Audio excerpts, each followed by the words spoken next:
Happy Saturday, everybody. What is going on? Welcome back. It feels good to be back up here for a wingy. It's been a couple of weeks since we've had a regular Saturday afternoon podcast, but we are here to talk about a lot of stuff. Hope you guys are having a great weekend. WrestleMania now is firmly in the rearview mirror, and we are looking forward to Backlash on the AEW side of things. We're looking forward to Double or Nothing, plus a whole bunch of themed Dynamites coming up, including one in Mexico in June. So we've got a lot to catch up on in terms of what's going on in WWE. We had our SmackDown after Mania last night, which was a pretty good show. I mean, the ending TLC match, my God, that should have been on WrestleMania, and that opening promo between Cena and Randy Orton, it definitely felt a little bit like Bizarro World. We're looking at Cena and Orton in the ring with Orton as the face, Cena as the heel. Really tough to wrap your head around that, but really, really good stuff between those two guys last night. And I'm looking forward to the Backlash match and how the Backlash match might go. So we'll talk all about SmackDown last night.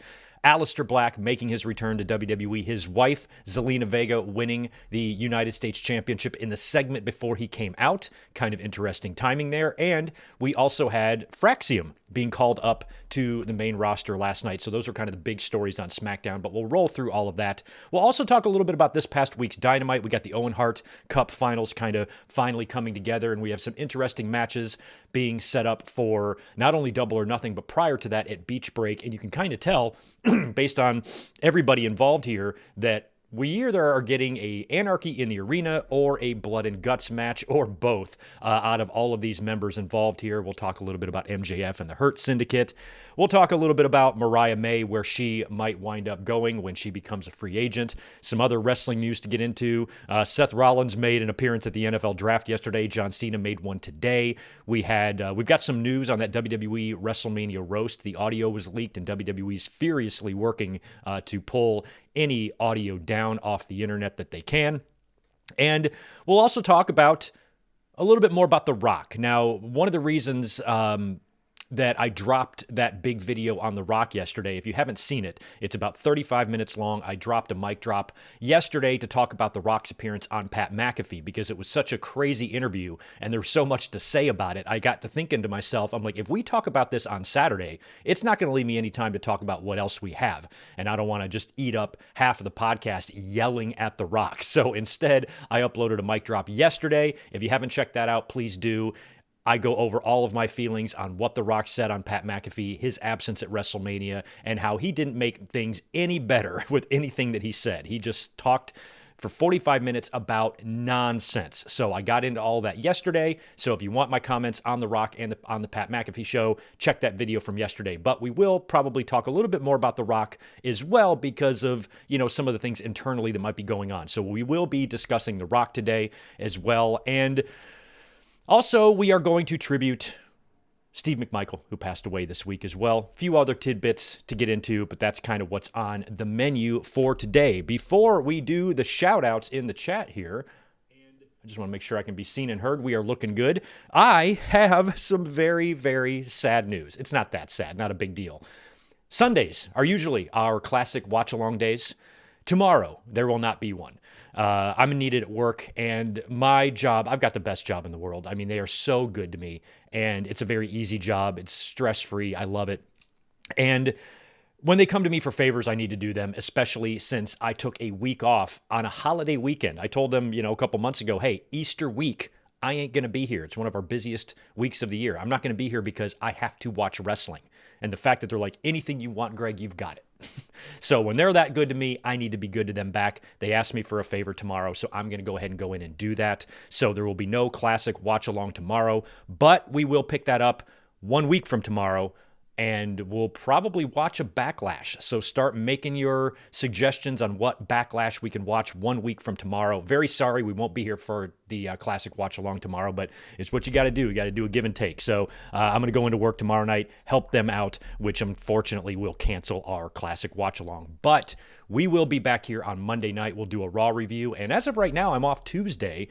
So we could move a watch along over there if we wanted. Or actually, I might move my Raw review there. You might see me on Tuesday either way, but keep an eye out for us on Monday night. And then next Sunday, 1 week from tomorrow, we'll be back for a classic watch along. And I will post the link to that as soon as we decide which show we want to watch. So just wanted to give you that quick little scheduling update there and apologize for my absence this week. I got a handful of more shorts in the can. I'll start peppering out onto the channel this week to give you guys some content and whatnot. And you might see me up here for another mic drop or something like that if anything big goes down. But today, we are just going to basically talk about that news, some results, and look ahead to Double or Nothing and Backlash and see where we're standing right now in the wrestling biz, because there's a lot going on. Usually after WrestleMania, we have that drop-off, but we're still dealing with the fallout from Mania. Still a lot of news surrounding that event going on, so lots to discuss today. Hope you guys are having a great Saturday. Thank you so much for being here. Please do me a favor.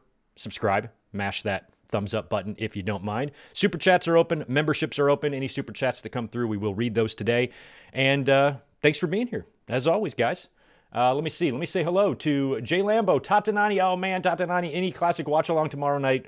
Nope. Sorry about that. Ajax Johnson, good to see you. Colin Wright. We got William Cullen, Daniel Barry Sports, David Brown, Mike Rouse, the new one. Good to see you, Vontae. We got the Juliet in here, 7th season. Isaac.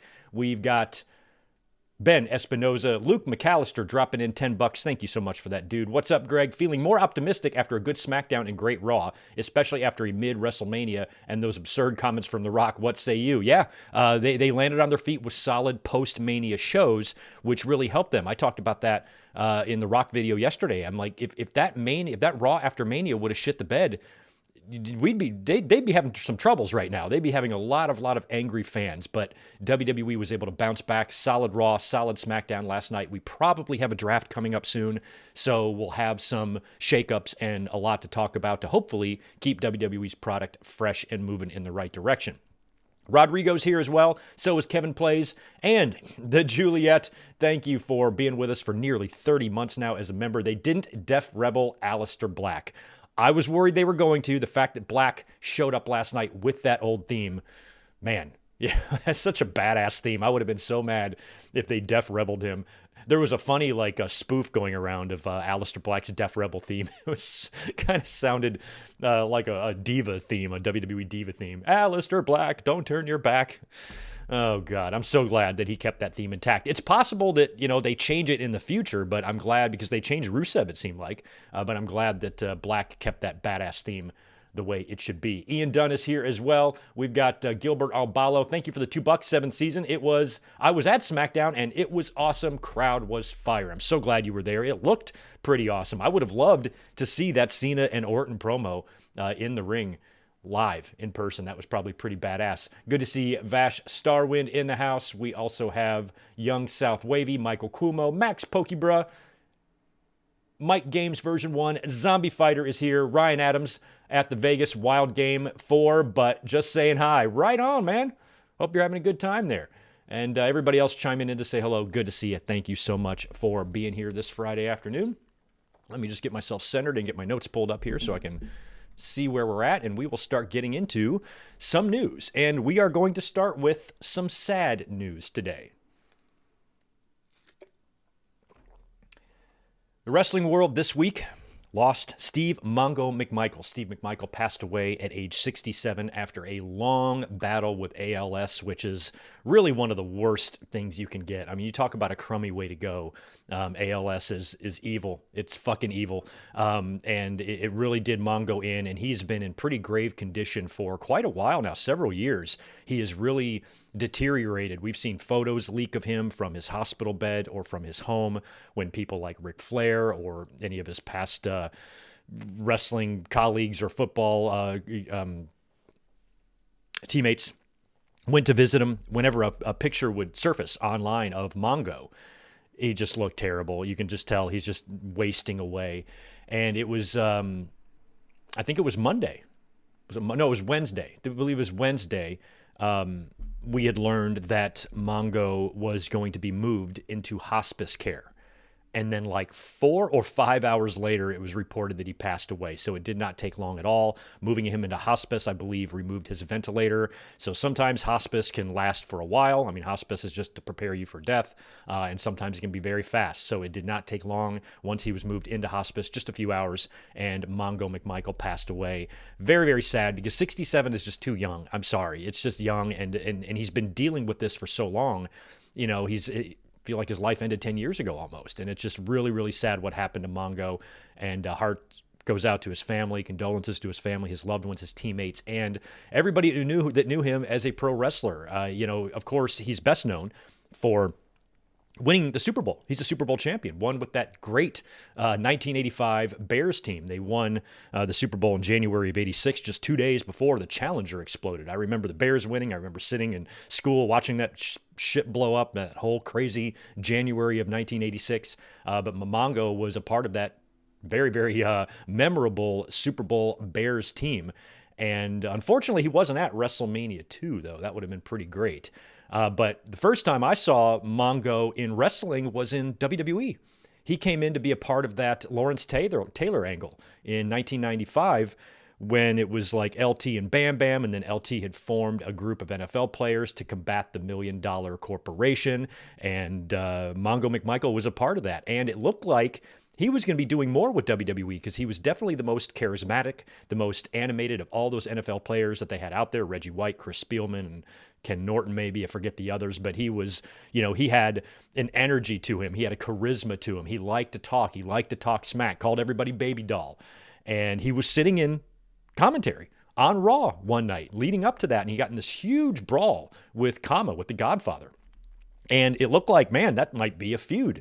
They might be bringing Steve McMichael in. And then after WrestleMania 11, we didn't really see or hear from him again. A few months later, WCW Nitro launches. And they have their first show, and there's frickin' Mongo right there with the little dog. Or I forgot, was he on the first Nitro? I think he was. I think he came in right away. So Mongo was an announcer in the early days of Nitro, and he had the little dog. I forget what the dog's name was. And he was a pretty funny announcer. Eventually, that translated into, or morphed into, or evolved into, I should say, an in-ring career.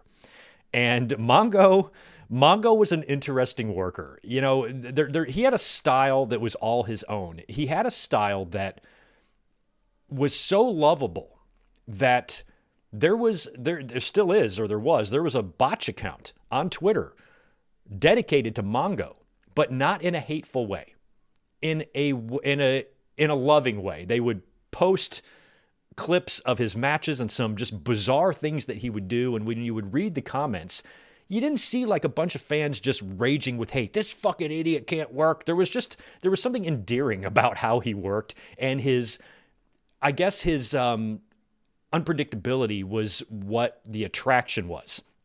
And the fact that he would do things in a match that would make you go, what the fuck was that? That was the attraction. That's what made him great, is because he was kind of all over the place. It literally felt like they threw him out there with no training, but he still was able to have entertaining matches. He was a former U.S. champion. He was a member of the Four Horsemen, which was crazy. He also mixed it up with some of the other NFL players. They brought Kevin Green in. I think Reggie White came in, and, you know, he mixed it up with a lot of guys, and he was pretty much, maybe not pretty much, but he was one of Goldberg's like first rivalries, first feuds, first opponents in WCW in late 97 when Goldberg first came in. And as a matter of fact, I think Goldberg was the heel in that feud, and Mongo was the face. And so Mongo really helped, you know, kind of get Goldberg launched there, really help him as his first program. And then as they got into 1998, it was becoming clear that Goldberg is going to be a huge babyface. But I remember Mongo being a part of Goldberg coming into WCW when that all went down. And when you watch his matches, it's never-ending entertainment. Mongo McMichael is going to leave a legacy of absolutely entertaining matches. That's what the beauty of pro wrestling is. The fact that you can have so many different styles, and you can even have somebody like Mongo who sometimes doesn't look like he knows what he's doing, but he does it in an entertaining way. And whenever it came to, even back in the day, like, you know, 25 years ago when Mongo was in the ring and stuff, you know, I don't ever remember disliking him for his work. obviously he had glaring issues with his ring work, but Mongo was just somebody that you liked. Very few fans like hated him. He didn't have like just a pocket of wrestling fans that just wanted him to go away and die and never come back. Mongo was always pretty much beloved by the majority of the audience. And even when he would have matches that were complete shit shows, there was an endearing quality to them. And Mongo is one of my favorite parts of WCW. He's one of my favorite memories of those WCW Nitro days, because he was somebody that just kind of stood out, from being a former football player. He wasn't much of a body guy. He was a big guy, but, didn't have much of a physique to him. Wrestled a really strange style, and WWE put gold on him and put him in some pretty big matches and feuds. He was in the ring with some of the business's top legends back in the day. So WCW arguably may have used Mongo McMichael better than WWE ever could have. I feel like if McMichael would have signed with WWE in 95 and not WCW, I feel like WWE would have, in WCW he came out in the Bears jacket, but I feel like WWE would have made him a cartoon football player type of character. Probably bright colored shit, probably Bears colors, but shit under his eyes, and he'd probably wear some sort of jersey with a number on it and WWF logos everywhere. It would just look stupid. So he was probably better off going where he went, and he was able to do his thing and talk and have his fun on the mic, and then translate that into an in-ring career and win some championships and be a part of, one of the most famous wrestling factions in the business's 100-plus year history. And Mongo made his mark. He absolutely did. And, of course, he was married to Deborah McMichael for some time there. They wound up splitting. Deborah would go on to marry Stone Cold Steve Austin and manage Owen Hart, Jeff Jarrett, a lot of guys in the business. And Deborah was there with... was she there with Mongo, or did she come in with Jarrett? Did she leave Mongo for Jarrett? I forgot how that whole thing went. I think she dumped Mongo and joined Jarrett, and then went with Jarrett to WWE maybe, and then left Jarrett for Austin. I don't remember the the history of all of that, but I know Deborah posted this week a photo of their wedding, which was really cool. Never seen that before. Probably a private photo that she's just now sharing. And he had a lot of love pouring out from a lot of the wrestling audience, and a lot of wrestlers who worked with him, knew him, shared a locker room with him. And of course he was, inducted into the Pro Football Hall of Fame, kind of right at the last minute there, but he did get in and he was alive for it. So, the wrestling world and the NFL world both mourned the loss of Steve McMichael. So I always, whenever I think of Mongo, I smile. Back in the day, his matches just made me go like this, but I could watch those matches all day. I could watch Mongo matches the same way I can watch Eddie Guerrero matches, but for two completely different reasons. I watch Eddie for the finesse and the beauty, and I watch Mongo for the exact opposite, and to laugh at what a fucking nutball he was in the ring, and how that style is actually kind of what made him lovable. So just wanted to offer condolences to Mongo. Big part of my 1990s Monday Night Wars wrestling memory, that's for sure, as he spent time in both companies, worked at WrestleMania, worked at Starrcade, he's done it all. So rest in peace, Mongo. Condolences to his family, his friends, his teammates, and his anybody in the wrestling business that he shared a locker room with. Heart goes out to all of you. Rest in peace, Mongo. Like I said, I uploaded 35 minutes of comments on The Rock yesterday, on The Rock's appearance on the Pat McAfee show, where Rock tried to explain why he wasn't at WrestleMania. And I think a lot of fans, everybody in the business, came away from that interview feeling like he just looked worse. It made everything worse, didn't make anything better. It felt like Rock was attempting to be in damage control mode, but all he did is just tear shit up worse. Felt like he was doing a lot of passive-aggressive under-the-bus throwing there, especially with Triple H, talking about and criticizing the finish of the match, and then yelling at Dave LaGreca for criticizing him. Then he exposes, kayfabe has been dead, but my God, do we have to exhume the corpse of kayfabe, pull it out of the coffin, and beat it with a baseball bat? Because that's pretty much what The Rock did.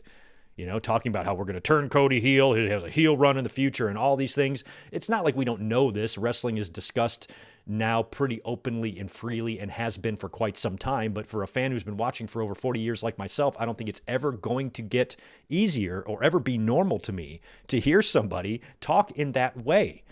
And then when he yells at Dave LaGreca, who, don't get me wrong, I don't like either, because he's a yelling, screaming fucking pontificating nut. But Dave, in this case, was right. We are all right to be yelling at The Rock for these crazy comments and for him not being at WrestleMania, and then tells Dave LaGreca that everything is a work, every match, every single interview. You were just on an interview on Pat McAfee. That's a work too? Is it a work when you're on Pat McAfee talking about how everything is a work, and then you tell Dave that every interview is a work? I'm starting to fall into a black hole of I don't know what the fuck you're talking about. So he, much like Triple H, didn't like the criticism. I mean, how can The Rock ramble like that on Pat McAfee and not think that people are going to be like, dude, girl, you tripping? I mean, it was absolutely insane. He made no sense. He offered nothing satisfactory in terms of why he wasn't there. His explanation wasn't a good explanation. His explanation didn't make sense. And like we talked about yesterday, it sounded like he wanted something else. He wanted Cody to turn heel. He got outvoted. And to me, that's a really, really good thing. I'm glad that The Rock can get outvoted. I'm glad that The Rock can't come in and say, hey, I want to do this, and then they just scrap all the creative plans for Dwayne. The fact that, no, it doesn't work that way. And it sounds like, we talked about this a little bit last week too, that there may be, and obviously, there could be an internal slight power struggle between The Rock and Triple H.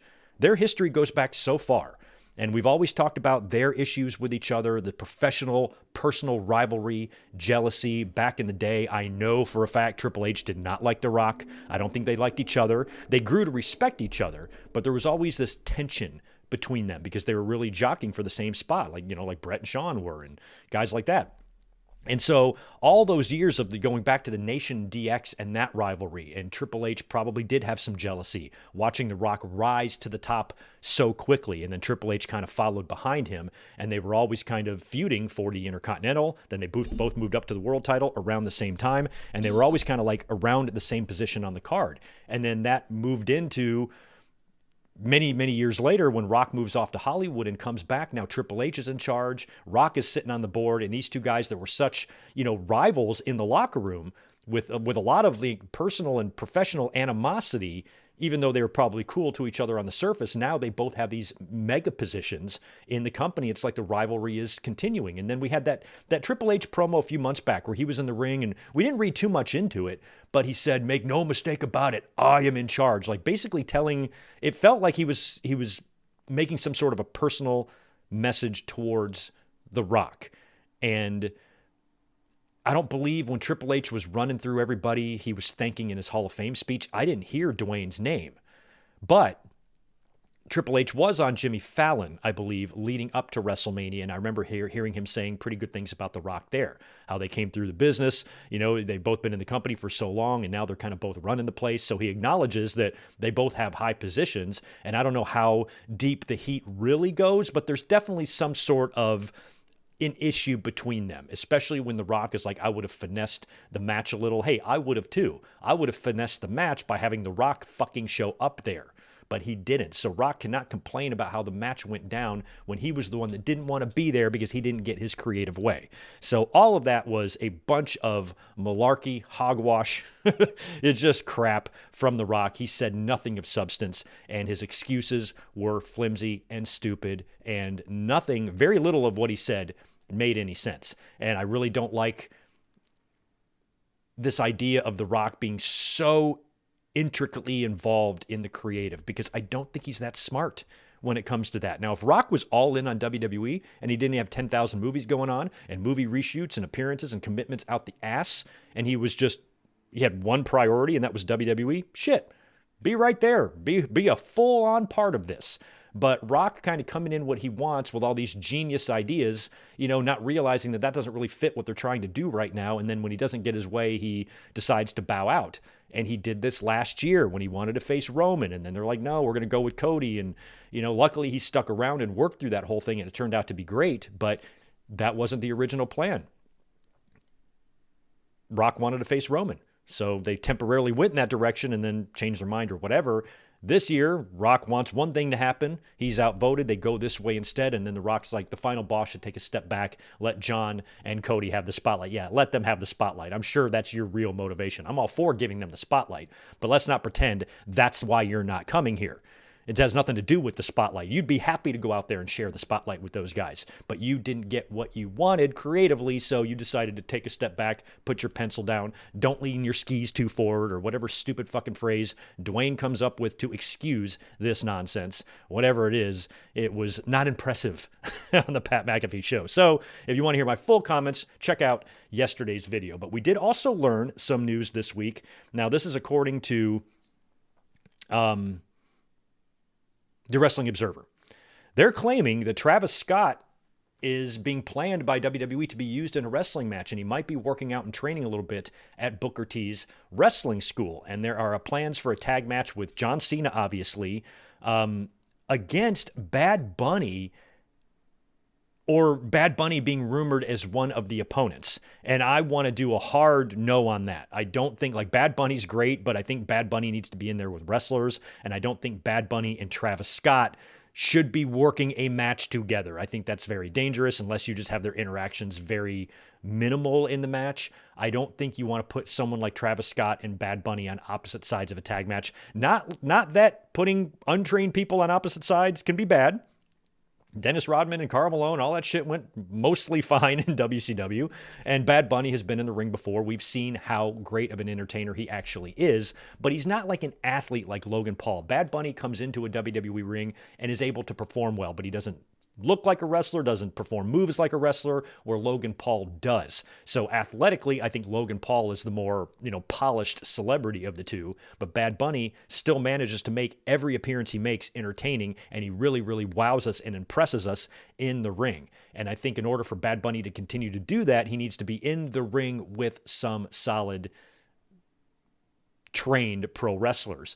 But if Cena is going to team with Travis Scott, you're going to have somebody on Travis Scott level to make the teams even. If it's Cena and Travis Scott against Cody and Damian Priest, you're fucked. So maybe the Bad Bunny match is actually happening, and maybe it's Damian Priest. Maybe it's Priest and Bad Bunny against John Cena and Travis Scott. But I feel like if there's any sort of a tag match with Travis Scott and John Cena, Cody needs to be on the other side of that. So it might be Cody and Bad Bunny against Travis Scott and John Cena. I don't know. It's from The Observer, so take it with a grain of salt. But sounds like a tag match of some kind, and or Travis Scott getting in the ring is very likely for the future. So we'll keep our eye on that when that might happen. It might be, I don't know if it would be a Saudi thing, would it? When's the next Saudi show? Anybody got a date on that? Because I don't even know. Either way, on paper, I don't think I'm looking too forward to that tag team match in the future. Here's something that I did not research more deeply, but I thought it was interesting. Apparently, this might be AI. I have no idea. Apparently, there's like a photo that was leaked on WWE's website of a Money in the Bank briefcase with caution tape all around it, leading people to believe that WWE may have spoiled Naomi winning Money in the Bank. Now, the reason I didn't look into this to see if it was legit or not, because that's my pick. That makes perfect sense. I can completely see WWE having Naomi win this year's Money in the Bank. She would be perfect. So I'm not surprised at all if that was a leak, because that she lost to Jade. And I was kind of surprised by that she lost to Jade at WrestleMania, because I was thinking, Naomi just turned heel. We are loving this Naomi. This is better. I never felt the glow, didn't like the glow, didn't give a shit about Naomi as a face at all, ever. I really like her now. And I like her demeanor. I like her attitude. I like her new look. Those vignettes that they were running with her were tremendous. And I think she's a really, really good heel. And she's been performing well so far in the short time that she's been a heel. So I didn't think they should have her lose yet. She should beat Jade at WrestleMania, then maybe lose the blow-off. Jade won. That was surprising to me, because I'm like, well, where do you go now? Naomi just turned heel. Now you have her lose. Aha, Money in the Bank. It's all about balance. Jade gets the WrestleMania win, but Naomi is going to be the one to win the championship when she wins Money in the Bank. So regardless of whether or not that was a legit leak or not, Naomi is already my number one pick to win Money in the Bank. She needs to be the one, because losing to Jade, I feel like could knock her down a peg, and I feel like her work as a heel so far has been really, really good, and I would assume WWE management is pretty happy with her so in this role now. So caution tape briefcase, I love the idea. I hope it happens. Go Naomi. I forgot the date on Money in the Bank, but that's coming up too. Also, wanted to mention this because we saw that crazy promo after WrestleMania involving Karrion Kross when he sat down with Sam Roberts and Megan Morant, and he just went off. And that was a little head-scratching to me because it was with WWE personalities, so how much of a shoot could it really be? And if he really went off in the mouth, I don't even think it was live, was it? At least not according to what I read here yesterday from Fightful Select. Go subscribe to our friends at Fightful Select. Link is in the description. Here's what they had to say about that promo, that crosscut where he was just ranting on Logan Paul and AJ in WrestleMania that felt like it was half in character and then half shooting. Here's what we learned backstage. And this is from Fightful Select. We're told that Kross doesn't have heat within WWE, but the segment did turn heads. The segment wasn't scripted for Kross, but we're told that other interviews on the show weren't either. One source claimed that the segment required some approval before it made it to final cut of the show due to language. So that tells me it wasn't live. Numerous WWE wrestlers told Fightful that they reached out to Kross both to check on him and to thank him for cutting the promo and doing it in a way that could work in his character and outside of wrestling. So it sounds like that was kind of a calculated risk by Kross to kind of go off like that and try to keep it within his character to where it doesn't look like he's airing dirty laundry or frustrations or going into business for himself. This character and this demeanor and personality of Karrion Kross that we've seen on TV lately has been the most interesting I've ever found him. And it sounds like, he's getting inside people's heads. Even this past Monday, we talked on the Raw review how it really, really looked like they were dropping subtle teases that Sami Zayn is going to turn on Jey Uso. I was just waiting for him to haluva kick him or something or attack him, and it never came. And I feel like now that they've already teased that, Sami Zayn turning heel is probably going to happen, and it might be because of Karrion Kross. So we'll see how this translates to more on TV, if this makes and creates more opportunities for Karrion Kross.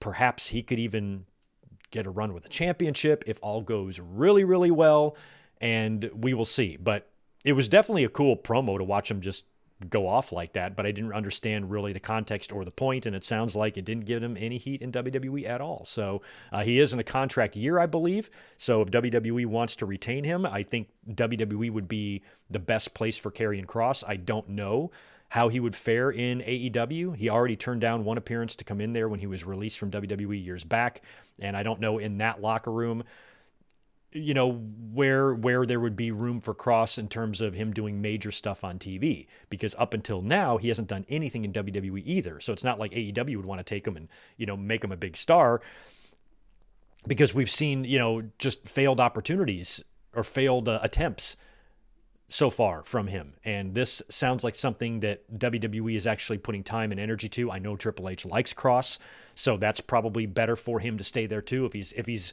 friends with Triple H or Triple H likes him, I think that's going to be a lot easier to keep him signed and get him re-signed. And I'm sure they will offer him some sort of a new deal, especially if he's doing something that doesn't suck. Now, if this was the Karrion Kross that was in the middle of the Final Testament with the Authors of Pain and Ellering, I cannot believe how just horrible that turned out to be, then maybe he'd be in some trouble. But they seem like they're actually doing something with him now, and I'm liking it. Whenever I see him backstage now, I kind of stop what I'm doing and kind of watch him, because it's not going to be some throwaway segment. Whatever they're doing with Kross backstage, you have to listen to what he's saying, because it could have implications for something 4 weeks from now. And I like characters and storylines and angles like that. So he keeps me interested. I stop what I'm doing and watch when he shows up backstage, and it wasn't like that before. If Kross was ever in the ring or doing anything backstage, I had no eyes on it. I might be listening, but I sure as hell ain't watching it. That's different now. So hopefully this leads to more good things for our friend Karrion Kross.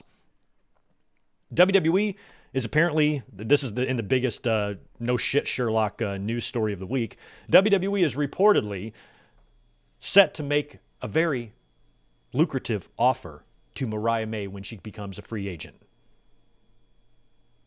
File under Sherlock? No shit.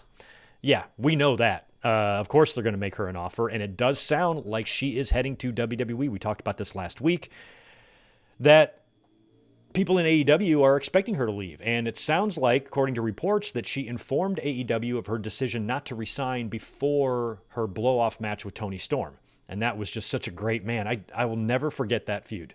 That was so good. And I don't know how I feel about Mariah May in WWE. I feel like as a fan, she's better off in AEW. But for Mariah May, going to WWE is probably her ultimate dream. She's so incredibly young. She could have 5 more wrestling contracts in front of her, and she could bounce back to both companies. Who knows? But the Mariah May that we know, the Mariah May that we have seen in AEW, that character would have to be watered down a bit in WWE. You know, they don't rely so much on the sexual stuff, even though the women are all hot and with their tits out and everything. They don't rely on, you know, the racy, you know, sexual type of angles and interviews and things like that. Fans love that about Mariah May. Maybe she brings some of that over to WWE, but it's still going to be washed with WWE's soap, you know, and it's not going to be as raw or as good as you can see things in AEW like they are with the violence and the blood. And same goes with the, you know, sexually charged promos and things like that. So I feel like Mariah May's character is better suited for AEW, but that doesn't mean she can't find huge, great success in WWE, but I feel like she's going to be forced to be a little bit different. And a match with her and Tiffany Stratton in the future would be pretty awesome to think about. So Mariah May heading to WWE, not sure as a fan how I feel about it because I want to be the most entertained by Mariah May, and I really like how AEW presented her. And for her going to WWE, I feel like that would have to be like a personal goal because in terms of how she's been used in AEW, she's been treated magnificently since the moment she walked in there, featured on TV every week. So many other talents and stars in AEW and some in WWE too, you know, struggle to find TV time, find themselves off TV for weeks, months at a time, sitting in catering, doing nothing. They forget about you. Mariah May was featured every single week. So there's no way she's leaving AEW because she's unhappy there. She just sees WWE as her ultimate goal, and it's a professional decision. And I want anybody to be and go wherever they want to go. So if Mariah May does sign with WWE, it will probably take until probably late summer, early fall, maybe around September, Halloween, something like that, until we see Mariah May in WWE before a deal gets done, unless, you know, some last-minute deal gets worked out between her and TK and she sticks around in AEW. But Mariah May to WWE seems to be the direction right now. We'll see how that plays out and if that changes. I mentioned Seth Rollins. He made an appearance yesterday at the NFL draft, came out in Bears colors, wearing the Bears belt. And this draft, this is a 3-night extravaganza. Like, I've been so checked out of like sports and football for so long, primarily because I live on the West Coast and times are different now. Plus YouTube eats up a lot of my time. So I'm not like as dialed into sports as I used to be. And I have no clue. I don't follow college football at all anymore. So I have no idea who any of the top quarterbacks are, receivers, running backs, whatever. Don't know who any of the top prospects are. So I don't know these kids, don't recognize them, nothing like that. But at the restaurant, we've had the draft on in the bar on all of our TVs and stuff. And it's fucking WrestleMania. It's Draftomania. How long has the draft been like this? Where there's like 1 million people in the audience. They've got LED lights and lasers, and the players, when they get drafted, get their own entrances. They're all wearing these flashy suits. They hug the commissioner. It's a fucking circus. It's a goddamn circus. I know, maybe I'm just old school. I probably sound like an old man, but I miss the days of just, you know, where the commissioner just goes up and reads off. Sometimes they have like some players there, but a lot of players are at home or not there or whatever. But this thing seems like it's turned into like WrestlePalooza or Draftapalooza, and it's an absolute fucking circus. Now all these kids get their entrances. They all get to feel like pro wrestlers. It's got a very pro wrestling theme to it. And Seth Rollins showed up. It was right there in nearby Lambeau Field, and shit on the Packers and did his Seth Rollins stuff. So that was pretty funny. And John Cena had an appearance. He announced somebody's pick, maybe the Patriots, today via video. Now they're in round 3 or 5 or whatever. And that poor fucker, Deion Sanders' boy, who apparently was supposed to be, the number 1 pick, and he fell to the 5th round, got picked by the Browns. So I don't know much about his situation, but I don't like that things can happen to you. We've seen some controversies arise right before the draft, people doing things to fuck people over and screw over their careers and whatnot. So I don't know what happened with him, why he had that free fall, obviously like attitude problems and shit like that maybe, but Jesus Christ, what player doesn't have that?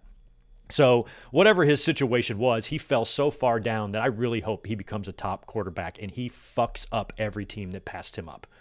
You know, I'm not a big Deion Sanders fan because I think Deion Sanders is kind of stupid. He's kind of a dumbass, but I don't know his kid. His kid is a great player from what we understand. So, you know, if people are passing on him, you know, like how can anybody be worse than Johnny Manziel by that douchebag? You know, they got drafted probably way higher than this kid did. So I don't know the reasons behind it or whatever, but falling to the 5th round when you're expected to go like probably in top 20 or something like that is wild. And I hope he has a marvelous NFL career and he becomes the next Tom fucking Brady. Go Sanders. I forget your first name, but go Sanders. Sanders Jr. One final thing I'll mention is that WWE WrestleMania roast that they held after night 2 that we had heard about. It was hosted by that Tony Hinchcliffe dude who sucks and is not funny. And it turns out this thing wasn't never intended to be televised, and there was a very, very strict no recording policy. So there's no videos of this thing. We had a couple of still images, a couple of short video clips, and that's really all we got. And then later on in the week, the entire audio for the roast was leaked. It was put up on a couple of websites, and I was able to listen just to a couple of minutes of it because I didn't really want to listen to it. And I was like, no, this is stupid. And I didn't listen to any more. But some people had printed out kind of a list of the jokes that were made. Charlotte was a big target. You know, I think Nia Jax went after Charlotte. A few other people went after Charlotte as well regarding her, 75 fucking face surgeries that she has.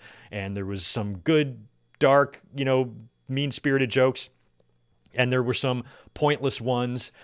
Paul Heyman didn't come off looking very good at all with some of the things he said. And it's not like, with a roast, most of the roasts I've seen, like back in the day years ago, and then most recently in modern times, we've seen those Comedy Central roasts. You're usually roasting the people that are there, that are on the dais or on the chairs there, or even in the audience or something like that. You roast those people and you expect to get roasted back. But we're throwing shots at people who aren't there and all that stuff. And I mean, we already knew that this was going to be a problem. Wrestlers generally by nature are very, very insecure people. And, so when you're going to go out there and start roasting and insulting in really, really aggressive ways your coworkers, it's not like a fun-natured roast. People kept lecturing everybody online. Boy, some people don't know what a roast is. We all know what a fucking roast is. We're not stupid. But this one was definitely one that was a bad idea, not a good idea. I would not have done this. They better not do it again. And I think that you should roast the people that are there, people that want to take part in it and whatnot. But if you're just roasting people out in the, in the void, what's the point of that? They're not even there to defend themselves or anything. I don't know. It just didn't sound like it was a very good idea, but it did sound like everybody who was there had fun. And even Sami Zayn kind of stood out a little bit. Braun Strowman had a good little set, and they all had some pretty good jokes written for them, in general. And I'm not against roasts. I'm a fan of dark comedy. I'm a fan of offensive jokes, none of that stuff. I'm not snowflake or anything like that, but sometimes it's very, very clear that things are just not a good idea. And I don't think that roast really accomplished anything other than controversy. So WWE then started ferociously going after all of the audio and any clips at all from the roast and trying to take them down. Well, what are you doing it for? And I know a lot of comedy shows, there's no recording policies and things like that, and this is pretty common for shows like this. But I feel like if the roast was really, really well received, and everybody said, oh, that was really good. We thought that was going to suck. It turned out to be pretty good. Everybody who was there had a good time. The roast, while they might have gotten a little bit harsh at times, overall was more fun than anything else. And the show got good reviews and good feedback from everybody who was there. I don't know if WWE would be going after the audio so hard. Obviously it's their intellectual property, so they would have the right to do this. But I feel like if the roast was very, very well received, they probably wouldn't be trying to take down everything, and they might even be releasing clips themselves. But since it was so, kind of like universally panned, I think WWE just wants to forget they did it, and now they're trying to take down any audio that they can find. So I did have it for a short time. Like I said, I listened to it, but I just think that that's silly for WWE to go and take all that down. What the hell did you hold the show for? You got thousands of people there. You don't think anybody's going to record this stuff and then save it? That audio is never going away, WWE. Nothing is ever deleted. So anybody who posted that audio has the audio. So you might have removed it from the internet, but it'll turn up again. We'll find it. It'll always be there. And you guys aren't going to do shit to take it down. There's so many different platforms now. I'm sure this thing's on Reddit somewhere and it'll turn back up on YouTube somewhere. I don't know. But I feel like WWE taking it down is a little bit pointless. And also, I feel like they realized that maybe it wasn't a great idea to do that. And I think the biggest target of the whole thing, like I said, was Charlotte, who I'm no fan of Charlotte. She's really been bugging me and stuff lately with just her being Charlotte. But at the same time, some of these insults are just going a little bit too far. And then Charlotte this week tweeted out, quote, I don't know. I'm just going to wrestle. Like, her feelings are hurt. I feel like she's starting to realize that everybody hates me. She made a comment this week about how the character that I've created just isn't relatable. No, it isn't. And I feel like some of the stuff has gotten to her a little bit. Plus, she lost at WrestleMania. And the Charlotte attacks, I think, primarily came from Nia Jax. Those two don't get along after that slap fight they had a year or so ago, whenever that was. And I don't think Nia Jax likes her very much. Of course, she had the falling out with Becky. There's been questions about who's unfollowed who on social media. Apparently, Charlotte doesn't follow Nia Jax or Becky, but who cares about that? But apparently she doesn't. Don't know if she's ever followed them or if she unfollowed them, but sounds like there's a little bit of drama going on right now in the WWE women's locker room, but there probably always is some form of drama. We just don't hear about all of it. And I think in terms of the wrestling news, that's all I really wanted to get into. I do want to talk quickly about Monday's Raw. We were here for a long review after Monday night, so check that out if you want my thoughts on Rollins and Braun Breaker's alliance. I think that's great. Also, Becky Lynch turned heel on Monday night, so there's a lot of rumors that we might be forming a dangerous alliance. It might not be a dangerous alliance, but I hope it's a dangerous alliance. And Paul Heyman adds Becky Lynch and maybe adds like one more person or maybe even two more. I think just one more would be fine. One man, one woman, add Becky to the mix and throw somebody else in there as well, because right now with just Breaker and Rollins, you can already see this coming a full year away. It's going to be Breaker, with the wind up with the power struggles with Rollins, and Breaker's probably going to wind up being the real Paul Heyman guy, and Heyman will probably turn on Seth Rollins too. So it'll probably be like, Jacob and Solo maybe. It's going to be really hard for anyone to outshine Braun Breaker. So it's only going to be a matter of time before Breaker and Rollins clash. And I think fans are thinking about that so early that I don't know how much of a shelf life this dangerous alliance will have. So we will see how that progresses, but I do like it. I did like Breaker coming out there and attacking Roman, getting a glimpse of that. We got a small glimpse of what Breaker and Jacob Fatu might look like. Now we're getting Breaker spearing Roman Reigns through a barricade. All that was pretty fun, and I'm guessing we're going to get a tag. What's it going to be? Punk and Roman against Breaker and Rollins at Backlash. That's probably what they're doing.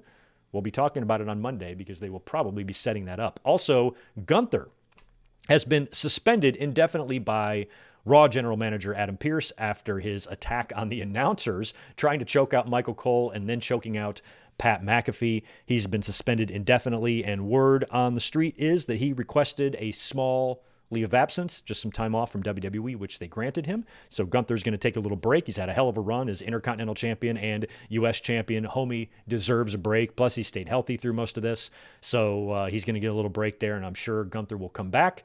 And we'll see. He might be moved over to SmackDown. We still have to do a draft because SmackDown is a 3-hour show, and I still feel like there needs to be some talent shuffling to get these rosters where they need to be. So hopefully we will be having a draft coming up on WWE's end of things. Before we go into SmackDown results from last night, let me just cruise over here real quick.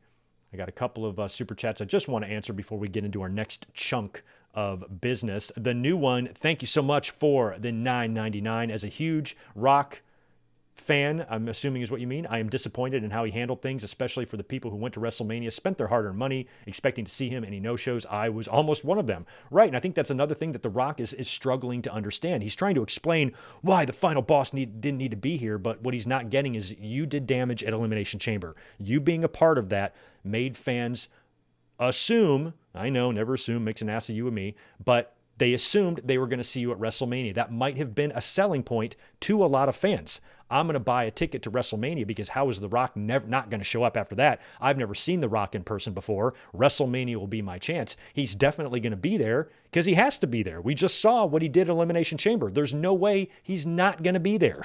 That's the issue I have with The Rock, the fact that he's not getting that. And he feels like him not being there made all the sense in the world, but sending Travis Scott out there did?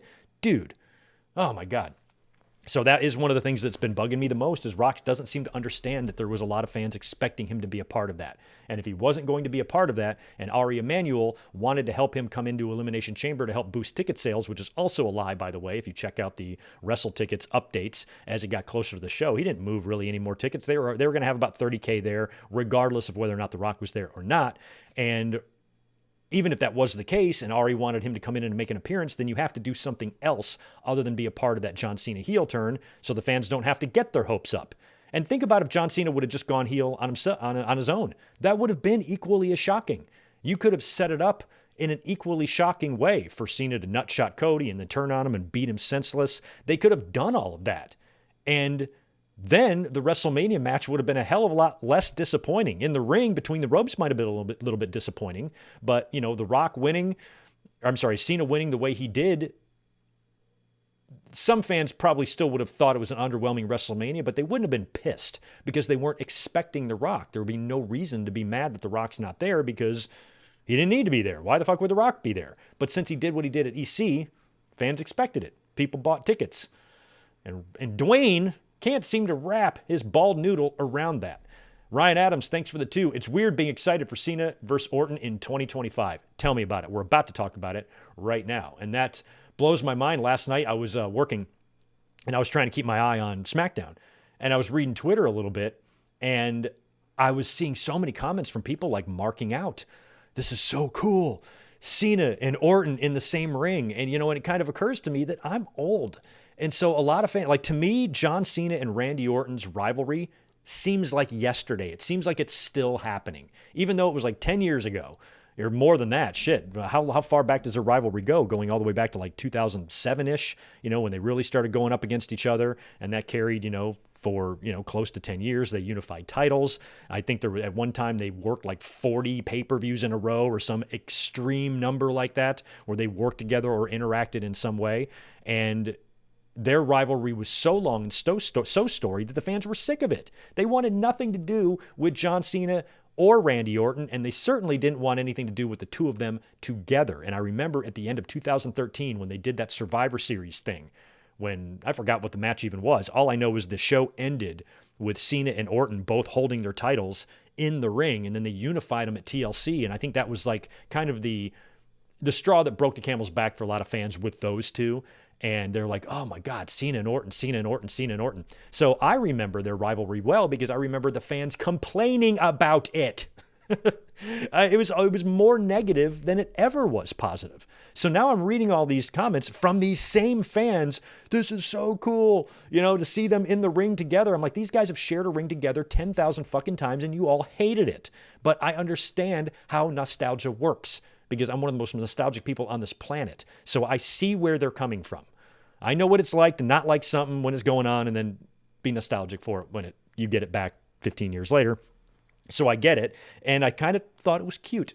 It was adorable because it's fun watching fans go through all the different stages that I went through now that I'm almost 50 years old. And to me, John Cena and Randy Orton's rivalry seems like yesterday, but to a large portion of the wrestling audience, it was a lifetime ago. When those two guys' rivalry was at its most hottest period, you could have fans in grade school who are married now. So a lot of time has passed. And I like that you have a generation of fans who were probably very young when that rivalry was going on, who are now adults or older and getting to see it from this perspective, and with it turned upside down, with Randy Orton being the babyface and John Cena being the heel. I wish I could feel that from their perspective. I'm happy for them that they're getting these feelings, because I've had these feelings back in the day with Hogan and Rock and Brett and Shawn and Austin and all that shit. And even prior to that in the 80s, I remember when I was a little kid watching heel Hulk Hogan face good guy hero Andre the Giant. And then just a few years later, in the biggest match in wrestling history, I'm watching Hulk Hogan, babyface superhero Superman guy, body slam Andre for the first time ever and beat the undefeated Andre the Giant in front of 100,000 people, in the Pontiac Silverdome. And watching guys go through different parts of their career, switching from heels to face, different promotions, different time periods. It's really cool, when that happens, when you see two guys come back together who you watched many, many years earlier. And so I was really happy for the fans who were just kind of marking out for the moment. Holy shit, it's Cena and Orton in the ring. When all I remember is fans going, ew, it's Cena and Orton in the ring. So to me, it's funny, but it's also kind of adorable how a lot of the fans are going through their own forms of, and experiences of nostalgia and getting to remember last time they saw these two guys in a rivalry, where they were in their lives and where they are now. That's one of the coolest things about wrestling, is that it's a part of you for your whole life. And I'm really good at memorizing dates and stuff. My family always laughs at me because I can remember specific instances. And the way I can do that is a lot of times I relate it to wrestling. And I'm like, okay, what was happening then? Okay, it was 91, that was Hogan and Slaughter. And then I can kind of narrow down the date because I think about what I was doing as a wrestling fan at that time. And then I can think about the storylines and the angles, nail down a date, and I'm able to kind of have a good memory that way. So wrestling is a big, big part of that if you're going to be like a lifelong fan. So to all those lifelong fans that might be 20 years younger than me, I'm really happy that you guys got to have all those feels last night watching John Cena and Randy Orton in the ring. And they did open up the show. John Cena came out with his championship, and it should be clarified here too.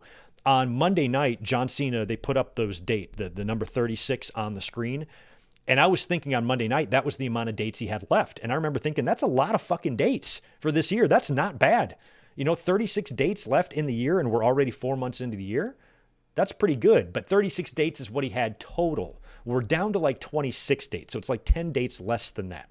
So there's actually just 26 left. And that part of the story I really like. That's another reason why I think that WWE really shot themselves in the foot with The Rock stuff, because if The Rock just wouldn't have been involved in this at all, I really like the story that they're telling here. I like Cena screaming at the fans, I'm going to take this away. This belt is retired. The Bruno belt will be gone. You'll have to make another brand new tin can trophy to give to somebody as a new paper champion. I'm taking this with me, and the dates are going to be the countdown clock.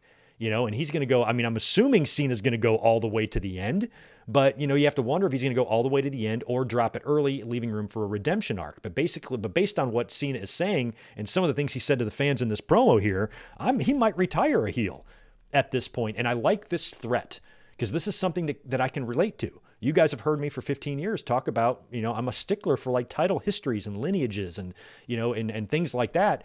And that championship that John Cena is holding, even though it has been unified a couple times with other belts, it still is technically the Bruno belt. It's still the very first WWE championship. The lineage can be traced all the way up to that belt that John Cena is holding. So the threat of that belt, that was created in, the late 60s being retired forever, and John Cena being the last champion, and WWE to now have to create another championship when they already have a secondary world title as it is, scares me a little bit. I know it's not going to happen. I know Cody is going to win that back, or somebody's going to take that damn belt from him. There's no way he's going to retire with it as a heel, but it does worry me that actually is a threat. That belt is older than me. That belt is 10 years older than I am. So I don't want that to go away, or that lineage, or what it means. So Cena threatening that takeaway is kind of a cool story, especially when he starts surviving show after show and the number of dates ticks down and now we're into single digits and the threat is there and somebody has to come through and we get down to the final date and it's probably Cody. This is Cody. Everything is on your shoulders. The entire future of the company is riding on you defeating Cena on this one night. And I've pitched the idea for the Madison Square Garden match over and over and over and over. I hope that would be the end game here. Sometime in December, book it in MSG, Cena's final match, Cody wins. Wins in the building where his father nearly beat superstar Billy Graham for the championship. That's what I want the culmination here to be. But who knows? We don't even know if it's going to last that long or if Cena's going to drop it. The first thing on his agenda is going to be facing Randy Orton, because after John Cena comes out, says a few words, he's interrupted by Randy Orton. And Randy says that it's been nearly 25 years to the day since they first shook hands. And this, by the way, this was such a good promo. This was the best John Cena and Randy Orton in-ring promo I have ever fucking seen. I loved every minute of it. Both men were fantastic. And that was a cool thing to see. These two guys reversed roles after all their history from years ago. And, and Randy Orton looks like he just towers over the pale, broken down little Cena. But this was all great stuff. So Orton talks about their history, and he brings up, the Make-A-Wish kids to Cena. He brings up that Cena met all of those kids, and he knows that that meant something to him. And he told Cena that he should have kids. And he goes, if we had a bunch of square-jawed, thick four-armed little Cenas running around, the world would be a better place. Huge pop for that. And he says he'll be a better person if you're a father. And Cena says, how dare you? He says, you want to know why I don't have kids? Because I've spent the last 25 years raising yours. And he's been a better parent to all these kids than their parents could ever be. And he's bringing that John Cena command back out in his voice. For a minute there, I was taken back to 2008, or something when Cena, was just really, really fired up on the mic. And I'm like, he's still got that voice, Physically, he doesn't look like he used to, but he still has that voice and the ability to just cut an amazing promo. He calls a kid in the front row a loser, like a 6-year-old kid, a loser, and then he gets flipped off by the kid. And Orton goes on to tell Cena that, he's here every week. He's here to stay, where Cena is just coming in as a guest. And Orton goes off on how Cena will not ruin wrestling no matter what, because he's got a family as well. And when you're trying to take away that legacy, you're also trying to do that to my family. And there's no way that Randy Orton is going to let that happen. And Cena barks back at him, tells him to shut his mouth. He says, I've won 17, you've only won 14, and when I take this away, you will be frozen at 14, and you will have to start the counter over at 1 if you ever win their new tinfoil title. So I loved that exchange. What Cena said to Randy Orton was tremendous. You're going to be stuck on 14 forever. The only problem with that is it's not exactly accurate, because that's not the only belt. Cena's 17 titles isn't just that belt. He's also won world heavyweight titles. And Randy Orton, help me out. Randy Orton, he didn't win the Universal title either, did he? Or did he? I don't think he did. Did Randy ever win the Universal title? But Randy is the same way. Randy's won multiple championships. He's won the WCW, or not the WCW, but the World Heavyweight title for, youngest guy to ever do that. And then he won the WWE title many times. So his 14 is a combination of both, not just the one title. So when John Cena says, if I take this away, you're going to be stuck on 14. No, you're not. If he beats Jey Uso, he has 15. So Randy Orton is not in danger of not winning any more world championships. So they're trying to retcon this a little bit and make you think that it's just that belt. But WWE used to have the world heavyweight title as well, which I don't know how many times John Cena held the big gold, but I got to say it's like 3, right? Something like that. So the majority of these title wins, they're multiple title wins. Ric Flair's championships, the record that John Cena just broke was WCW, NWA, WWF. There's a lot of championships that Flair has won as well. So when you're counting these championships, it's world championships, not just one specific world championship. So even though I loved how Cena is threatening this, he's wrong in saying that Randy Orton will be frozen at 14. No, he won't. So Cena says he wants to leave here with all 3 generations of Orton erased. So that pisses off Orton. He wants a match right now. Of course, Cena's a heel. So Cena says, nope, we're not going to do it right now, but we will do it at Backlash. So that match is set and official already for Backlash in St. Louis, which is Randy Orton's hometown. So John Cena then goes to attack Randy Orton, hits him, but Orton is able to RKO John Cena when Cena's lining up to hit him with the belt. Cena's not very good at that. I don't know why he keeps going for that, because Cody just blocked him, like outpowered him. Cena went to hit him at WrestleMania. Cody just blocked it and grabbed the belt. And Randy Orton was able just to duck and then hit John Cena with an RKO and pose over his body with the championship. So these guys are now set for Backlash. And obviously, John Cena is probably going to retain in his first title defense, but man, like what are you going to do to beat Orton? I feel like somebody's going to have to interfere. I don't know if we'll see Cody by then. Maybe Cody comes in and accidentally screws Randy Orton. Something's going to have to happen for Cena to survive. However, I might even be down just to give Orton the title and have Cena win it right back or something, just for fun, just to give Orton another one, just to put number 15 on Randy Orton. He's in St. Louis. He won at WrestleMania, luckily, but he's lost a lot of these big matches and these opportunities for the championship in recent years. And so now he's just set up to lose another one here. It might be funny if he just won the championship in St. Louis and then a livid, enraged John Cena calls the final boss, demanding he make it right. I was screwed. You saw what happened. This is bullshit. Make it right. Dwayne, make it right. And then Cena gets like an immediate rematch on TV and he wins the title back, and boom, he's right back to doing his storyline here. And you've just took a quick pause to give Orton one more run with the title. Probably not a good idea, but you could do that if you really wanted to have fun. But either way, something's going to have to happen at Backlash for John Cena to retain. And then maybe after that, the match they do is the tag. That way, if Cody comes back at Backlash, perhaps, maybe John Cena does something, cheats to win, survives Randy Orton somehow, and when he's in the ring celebrating, Cody comes back and confronts him to close out Backlash, and then maybe it sets up that silly tag match, and John Cena gets a month where he doesn't have to defend the title. I don't know, and if he's taking it into SummerSlam, obviously he'll have a big title defense there, and if John Cena is going to survive all the way into December, he's going to have to win some of these matches differently. Otherwise, we're back to the Bloodline situation when Roman was winning all of his matches the same way. Bloodline interferes, Roman wins. Bloodline interferes, Roman wins. So Cena is going to have to survive using heel tactics for, 7 pay-per-views with this championship. He might not be defending at all of those, but he's going to have to survive quite a few, and that might be too long. So it might just be a matter of what the story intent is, but based on everything The Rock said on Pat McAfee and how we saw WrestleMania come together, I feel like WWE is just flying by the seat of their pants, and they really don't have a concrete idea quite yet of how this is going to end, which, if I was John Cena, would make me very nervous that we don't really know yet, and they probably don't. This idea in my head that WWE's got some big grand plan for Cena to drop the title, they probably haven't even figured that shit out. It's probably not even time to start thinking about how to figure that out.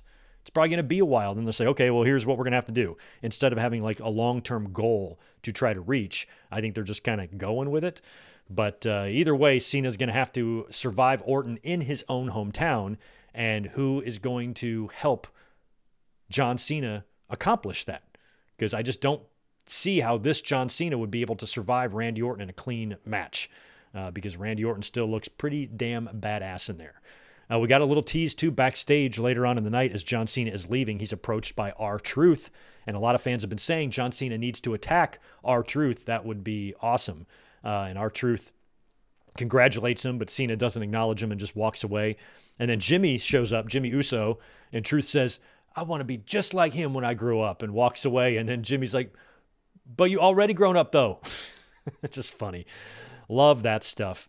Last night on SmackDown, we saw the call-up of Fraxium. They recently dropped the NXT Tag Team titles, so some fans had already had this sniffed out that they would definitely be one of the call-ups. They were. This tag team's a hell of a lot of fun. I think they were kind of slapped together as, a last-minute replacement in the Dusty while back, and then they turned out to be one of the best tag teams we have ever seen. I'm a really big fan of Nathan Frazier. I guess he was trained by Seth Rollins, and you can tell. So it's kind of cool to see this next crop coming up, and they are a really exciting tag team and got the win over Los Garza last night. So between Fraxium, DIY, the Motor Cities, those 3 teams in general, I think could just have some crazy fun matches. Plus, you got the Street Profits there. The SmackDown Tag Team division looks infinitely more fun than the Raw division right now. We had Tiffy. It's Tiffy time. Tiffany Stratton comes out to celebrate her victory promo on SmackDown, celebrating her win over Charlotte Flair at WrestleMania. Talks about her victory. Doesn't say anything special, and she is then interrupted by Jade Cargill, who says that now that she put Naomi down and her business with Naomi is done, she wants a shot at the title. So Tiffany, suggests, I should say, an impromptu match. And I think Aldis comes out there and makes it, right? Now, was this right away? This happened right there, right? There wasn't a segment break there in between. I think they go right into the match. Jade Cargill versus Tiffany Stratton. Pretty cool match here to do. I mean, she's in there with the champion now in a singles match. And it's non-title, I believe, but it ends in a disqualification when Naomi shows up and attacks Jade Cargill, puts her down, and then after that, Nia Jax returns and attacks Tiffany Stratton from behind and then hits her with the bonsai drop. So you've got Naomi and Jade. Their issue is still not done. I mentioned earlier that I think Naomi is the perfect person to win the Women's Money in the Bank. She's absolutely who I would have win, and I would absolutely give Naomi the title, one of the titles, and have her do a run as a heel champion because I think she'd be great. So Naomi still continuing her issue with Jade. Now that Bianca is going to be back on SmackDown, I'm sure she'll be involved in that situation as well. And we'll probably see all three of them perhaps in the Money in the Bank match. That would be pretty cool. And then, of course, Nia Jax is also back attacking Tiffany, and that might be Tiffany's Backlash challenger, I'm assuming now. We also had Jacob Fatu. He came out to do a victory promo of his own. He won the United States title at WrestleMania, of course, beating LA Knight. He's out there with Solo Sikoa. Solo tries to, of course, take credit for Jacob's win, but Jacob's basically like, nah, I would have won this with or without you. Starts going off on Solo Sikoa until LA Knight shows up, and then Drew McIntyre comes out. And McIntyre says that since Cena's a chump, he wants to fight the most badass champion in the yard, and that's you, Jacob. And then LA Knight is laying up on the ropes, cracking jokes, and Nick Aldis comes out and makes a match between LA Knight and Drew McIntyre, and the winner will be the new number one contender for the United States title. Drew McIntyre defeated LA Knight via DQ. I don't know if this means Drew is now the number one contender or they're going to have to run this back again. He defeated Knight by DQ when Damian Priest interfered and attacked McIntyre and gave him a South of Heaven chokeslam through the table. And then Jacob Fatu takes out Damian Priest and LA Knight and stands tall with his United States title. So Jacob looked amazing. Very happy that Jacob's got some gold. I didn't predict him to win at WrestleMania. I predicted him to lose. But now that I saw him on SmackDown out there with the belt, homie's going to be a big, big deal. Love Jacob Fatu. Here's something a bit surprising. Zelina Vega defeated Chelsea Green to win the United States title. They had a U.S. title match here. You had the Secret Hervis out there that the referee threw out, and he ejected them from ringside. And then Chelsea went after Zelina,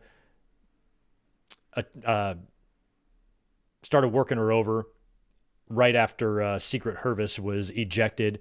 And then Zelina bounces off the ropes and nails a not great looking code red onto Chelsea for the win. Interesting timing on that, because the very next segment would be the debut of Aleister Black. And so maybe this is WWE's way of saying, hey, let's make this couple really happy on the same night Aleister's returning. Let's give her a championship. And I'm surprised by that. I don't dislike Zelina at all, but she is not one of my favorites.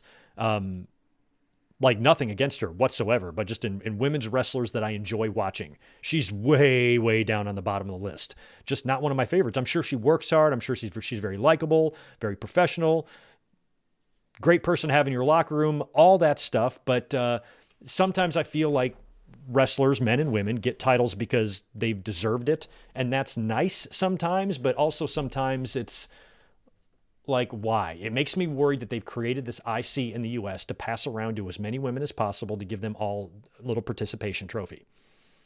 It does. I think 2 singles underneath singles titles is too much. You have 4 total singles titles in the women's division. You're talking 20% of your roster is going to have a title around their waist, and I think that's just too much. And I feel like it might just be a way to give every woman there who has put their time in but might not necessarily ever get a taste of the world title to get something. And I'm just not sure how I feel about that. Plus, I'm a huge fan of Chelsea. She handled it marvelously, by the way, freaking out backstage and whatnot. So Chelsea, when she loses things, is just even more so entertaining, I think, than when Chelsea wins things. So at least Chelsea freaking out about losing her title is going to be entertaining television. She might even get a rematch and win it back. And at the end of the day, I am happy for Zelina. She was very happy, tears in her eyes and all that. But I feel like it was Almost like an unnecessary title change, to be honest. But happy for Zelina nonetheless. Also happy for her husband. They are married, right? Aleister Black. It was time now for his return. And we should have seen it coming. If I would have been watching SmackDown, I might have seen it coming because The Miz is coming out for a promo. Now, prior to that, he had a backstage segment with Carmelo Hayes where he gifts Carmelo like a big gold chain with the Andre's head on it for winning the Andre Battle Royal. And Carmelo likes it. He's like, oh, hell yeah, man, puts it on. And I don't know what the deal with their alliance is. And then Miz is heading out to the ring. And he's out there all in white. So that should have been your clue right there. Confirmation that he's going to be interrupted by Aleister Black. And he's complaining about Randy Orton's opponent at WrestleMania. Says he's sick and tired of people just coming in, showing up in WWE, and taking spots away from others. And then the lights go out. And we get the return of Aleister Black with his original music, which is just a badass theme. A lot of fans were very worried he was going to be Def Rebelled, and he was not. Same entrance that he used to have, too, the candles, and then he comes up in a little thing, and the fans weren't popping at first for the music until he came up. Then there was a huge roar in the arena, makes his entrance, gets in the ring, just stands there with the Miz. Miz charges him, hits him with a black mass, and then sits down next to Miz, and that's it. So it was really, really awesome to see Aleister Black return, but wasn't this just a Rusev copy and paste? You know, I don't know how. I feel like both guys were brought in and neither have a real plan yet. I feel like Aleister doing what he did to The Miz will buy them some time on TV to do something with these two guys for a couple of weeks. Yeah, I mean, it might even be a backlash match. This might be the introductory feud for Aleister Black. But both guys kind of came in the same way, came out and attacked people in the ring, and that was it. It was just their way of saying, hey, we're back. I think I would have liked it if Aleister just targeted someone outright. You know, and obviously he did target The Miz. We're probably going to get a match out of these guys, but I don't care about an Aleister Black and Miz feud. I want to see him get into something. And it's kind of, you know, I know that sounds ludicrous to complain about somebody's direction one day into their run, but I was just kind of hoping that they would come in a little bit less of a basic way. You know, like basic isn't always bad, but I feel like those returns were about as thoughtless as you can get. Hey, what we did with Rusev on Raw, just do that on SmackDown, but just put The Miz out there. And it was the same thing. You know, both guys came back in the same way and just, you know, beat up a lower tier guy debut kind of, to me, implies there's no big creative direction yet. And they're just going to kind of see how things go. And if they don't put Miro and give him something to do immediately, you know, it's not going to be long before he's just Andrade. And same thing for Aleister Black. So hopefully both guys will do great things. I think Miro can be a great opponent for a lot of guys in the company, and I think so can Aleister Black. He is going to be on the same show as the Wyatt Six, right? So there might be something going on there. There's lots of people he can feud with, but in terms of Aleister Black being in the world title scene, we'll see how long it takes for that to happen, if it is at all. Either way, welcome back, Aleister Black. It probably had to feel amazing because I'm always really happy for anybody who gets to be where they want to be. And you know, we've known as fans that Aleister has wanted to come back to the WWE basically since the moment he signed to AEW. It was instant regret, and he wanted to go back, but he was locked up in a long-term deal. And then all of a sudden, he had all these back problems. He couldn't get out of bed for 3 to 5 days at a time or whatever it is, and he couldn't get any sleep, and his back was a mess, and seems fine out there. So I feel like he was really, really trying hard any way he could to get out of that AEW deal. And then finally, when it all got worked out and he was out and he makes his return to WWE, just showing up in the building that day, getting into that locker room and standing in that ring probably felt pretty good. And I'm happy when it goes the other way. You know, when there's somebody that's just not happy in WWE, they go to AEW and they just feel reborn there. I like to see that for them. I like to see that in wrestlers, and I'm happy that today's generation of fans is getting to witness, you know, defections and people leaving one company, going to another. You know, when you see guys, it's always very, very cool. It was very cool to me back in the day to see someone who had their feet inside of a WWE and WCW ring, like within a month span, or sometimes within a week, sometimes within a day, you know, with Jeff Jarrett beating China, and then the next night, or I'm sorry, Jeff Jarrett losing to China on pay-per-view, and the next night standing in a Nitro ring. Shit like that is cool to me. And it wasn't that long ago that we saw Black on AEW television. Now he's in WWE. Honestly, back where he belongs, and hopefully his run works out well for him with Triple H in charge rather than Vince McMahon. And in the main event last night of SmackDown, my God, why was this match not on WrestleMania? The TLC match was great. Street Profits defending against the Motor City Machine Guns and DIY. Ciampa, by the way, has no beard anymore. I guess he needed to shave it because he cut himself or whatnot. He looks weird. And it was just an amazing match. The Street Profits are so good. I don't know why they kind of felt like they disappeared for a while and how in the hell they've gone 4 years between title runs or whatever it was. It was an amazing match. That team is incredible. All those teams were. But I'm glad that the Profits won because I really want them to keep the belts for a while. They retained, and they retained in impressive fashion. So pretty damn good SmackDown last night.